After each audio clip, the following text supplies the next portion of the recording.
सैन्य और कूटनीति में हारा तो अब ले रहा जल प्रलय का सहारा।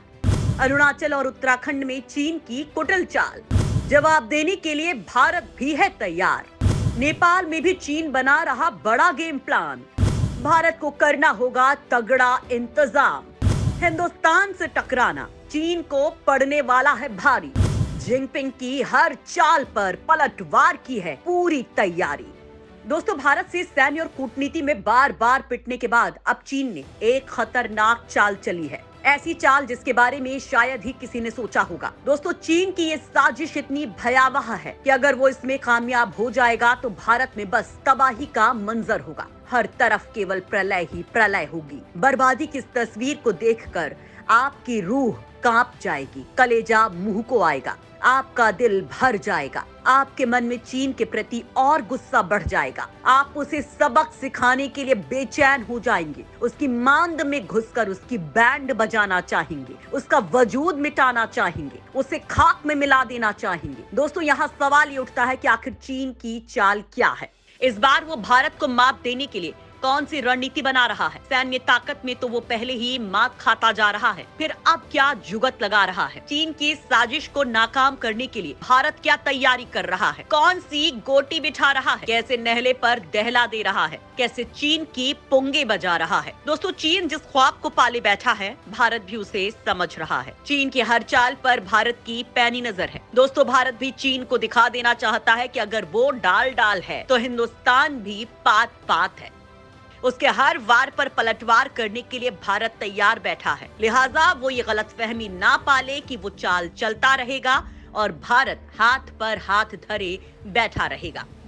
दोस्तों, ये मोदी का भारत है जिसने दुश्मन को उसकी औकात बताने की ठानी है, और चीन को लेकर तो भारत की नीति और भी आक्रामक है। दोस्तों, चीन इस बार जिस रणनीति पर काम कर रहा है उसे वाटर वॉर कहा जा सकता है। अपनी इस रणनीति के तहत चीन नेपाल, अरुणाचल और उत्तराखंड की सीमा पर एक साथ जाल बिछा रहा है। कहने में गुरेज नहीं कि चीन का ये जाल दरअसल खतरनाक है, जिसकी काट भारत ने तैयार करनी शुरू कर दी है। लेकिन अभी भारत केवल एक मोर्चे पर तैयारी कर रहा है, बाकी दो मोर्चों पर उसे कुछ ऐसा ही करना होगा जिससे चीन को करारा जवाब दिया जा सके, उसे मटिया मेट किया जा सके। दोस्तों, चीन की खुशफहमी दूर करने के लिए नेपाल में भारत ने इसका एक नमूना भी दिखा दिया है। यहाँ चीन की पसंदीदा सरकार होने के बाद भी भारत ने उसे पटखनी दे दी है, जिससे चीन बौखला गया है और पलटवार की तैयारी भी उसने शुरू कर दी है। लेकिन अब बहुत देर हो चुकी है। जब तक चीन अपनी रणनीति बनाएगा, भारत नेपाल में अपने काम को अंजाम देना शुरू भी कर चुका होगा। दोस्तों, यहाँ आपको बता दें कि चीन की चाल को नेपाल समझ नहीं पा रहा है। वो ये नहीं देख पा रहा है कि ड्रैगन उसे विकास के नाम पर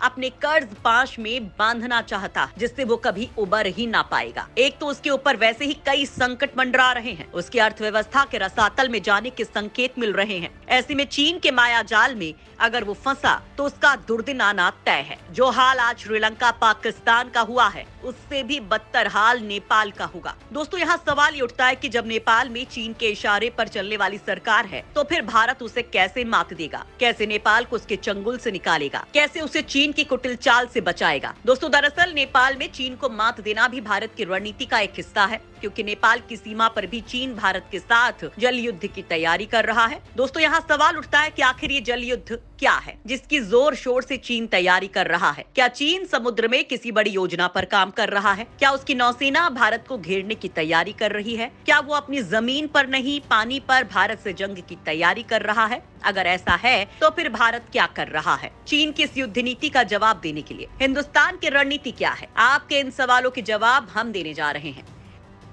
अरुणाचल सीमा पर वाटर वॉर की तैयारी में चीन, भारत ने भी चीन को जवाब देने की तैयारी तेज की।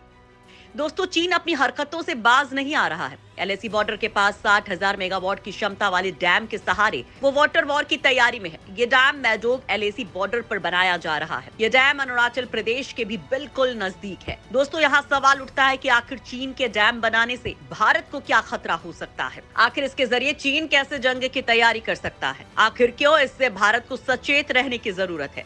दोस्तों, डैम के जरिए चीन कैसे वाटर युद्ध की तैयारी शुरू कर रहा है? आपको बताएंगे, लेकिन उससे पहले आपको बता दें कि चीन को जवाब देने के लिए भारत ने भी अरुणाचल प्रदेश में कई बेहतरीन डैम बनाने शुरू कर दिए हैं। नेशनल हाइड्रो पावर प्रोजेक्ट ने 2000 मेगावाट के सुमसीरी लोअर हाइड्रो प्रोजेक्ट को तैयार कर लिया है। इसके अलावा चीन को जवाब देने के लिए अरुणाचल प्रदेश में 8 और प्रोजेक्ट NHPC के चालू हैं। दोस्तों, चीन यारलुंग सांगपो नदी पर 60,000 मेगावाट की क्षमता वाला डैम बना रहा है। वहीं भारत का डैम 1 साल तक स्टोरेज की क्षमता रखता है। अगर चीन अपनी तरफ से पानी को रोकता है तो भी लोगों को दिक्कत नहीं होगी। दोस्तों, जानकारों का कहना है कि चीन मेडोग डैम का इस्तेमाल अपने राजनीतिक हथियार के तौर पर कर सकता है। ये भारत और बांग्लादेश के लिए चिंता का विषय हो सकता है। दोस्तों, चीन की ढिठाई देखिए, कितने खतरनाक मंसूबे पर काम करने के बाद भी वो ऐसी किसी आशंका से इनकार कर रहा है। लेकिन भारत का मानना है कि चीन के दावों पर आसानी से विश्वास नहीं किया जा सकता, इसलिए हिंदुस्तान को इस समय मुंहतोड़ जवाब देने के लिए तैयार रहना होगा।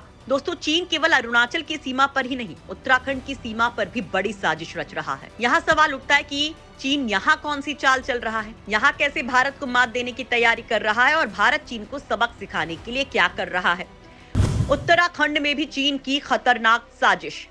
नेपाल सीमा पर जल युद्ध की तैयारी।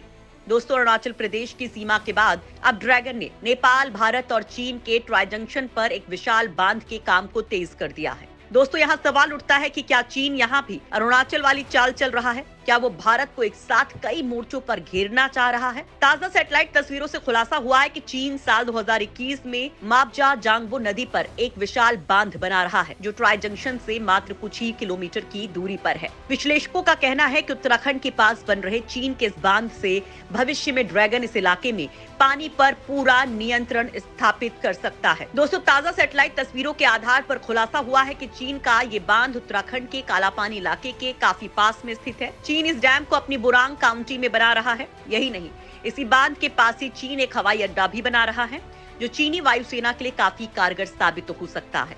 दूसरे मायनों में इसे युद्ध की तैयारी भी कह सकते हैं।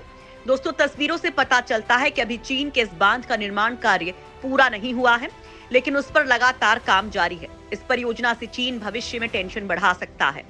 दरअसल चीन इस इलाके में पानी पर कब्जा कर सकता है। चीन जिस इलाके में अपना बांध बना रहा है, वो काला पानी का इलाका रणनीतिक रूप से बहुत महत्वपूर्ण है। भारत, नेपाल और चीन का ये ट्राई जंक्शन भविष्य में किसी भी जंग में बहुत अहम भूमिका निभा सकता है। दोस्तों, सवाल उठता है कि क्या चीन अब इस युद्ध नीति के जरिए भारत को मात देने की तैयारी कर रहा है?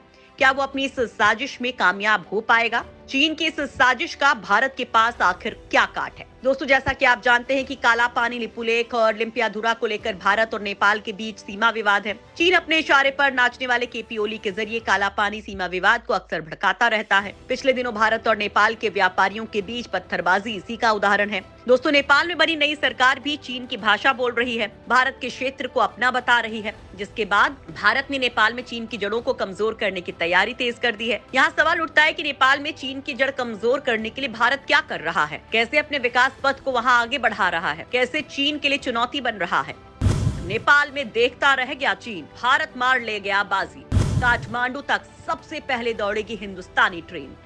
दोस्तों, भारत और चीन के बीच जंग का मैदान बने नेपाल में मोदी सरकार ने ड्रैगन की नापाक साजिश को करारा जवाब दिया है। भारत ने रक्सौल काठमांडू रेल लाइन के लिए फाइनल लोकेशन सर्वे तेज कर दिया है। इसके बाद काठमांडू तक रेल चलाने का रास्ता साफ हो जाएगा। वहीं भारत के एक्शन में आने से चीन भी हरकत में आ गया है और उसने अपनी चाल को तेज कर दिया है। चीन ने अब केरुंग काठमांडू रेलवे लाइन की संभावना की जांच के लिए अध्ययन शुरू कर दिया है। दोस्तों, विशेषज्ञों का कहना है कि चीन अरबों डॉलर की इस रेलवे लाइन के जरिए नेपाल को श्रीलंका की तरह से कर्ज के जाल में फंसाना चाहता है। ये रेलवे लाइन हिमालय के बीच बनाई जानी है, जो बहुत ही खर्चीली है और तकनीकी रूप से बहुत ही चुनौतीपूर्ण होगा।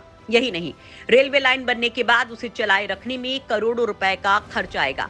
चीन ये railway line belt and road परियोजना के तहत बनाना चाहता है, जिसका पूरा खर्च वो नेपाल से वसूलना चाहता है। इस बीच नेपाल सरकार चाहती है कि चीन उसे लोन की जगह आर्थिक सहायता दे। इसके लिए चीन तैयार नहीं दिखाई दे रहा है। दोस्तों, काठमांडू पोस्ट की रिपोर्ट के मुताबिक नेपाल में रेल दौड़ाना अब भारत और चीन के बीच नाक का सवाल बन गया है। दोनों ही देश नेपाल में अपने प्रभाव को खत्म नहीं होने देना चाहते हैं। दोस्तों, लेकिन भारत की चाल को देखें तो उसने चीन को रेल दौड़ाने के मामले में बहुत पीछे छोड़ दिया है। यानी भारत ने चीन को करारी शिकस्त दे दी है।